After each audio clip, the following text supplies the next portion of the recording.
আপনাকে কি করে ভালো না বাসি ইয়া রাসূলুল্লাহ। যখন আপনি আমাকে ভালোবেসেছেন সেই 1400 বছর আগে, যখন আপনি আমাকে মিস করতেন, আশা করতেন যেন আমার সাথে দেখা করতে পারেন, অথচ তখনও আমি জন্মই হইনি। সেদিন সাহাবীরা আপনার চোখে পানি দেখে বলল, ইয়া রাসূলুল্লাহ, আপনি কাঁদছেন কেন? আপনি বললেন, আমার ভাইদের খুব দেখতে ইচ্ছা করছে। সাহাবীরা বললেন, আমরা কি আপনার ভাই নই ইয়া রাসূলুল্লাহ? আপনি বললেন, না, তোমরা আমার সাহাবী।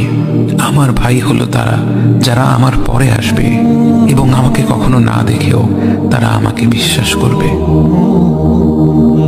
মৃত্যু শয্যায় শুয়ে আপনার অন্তরে এই চিন্তা ছিল যে আমাদের পরিণতি কি হবে।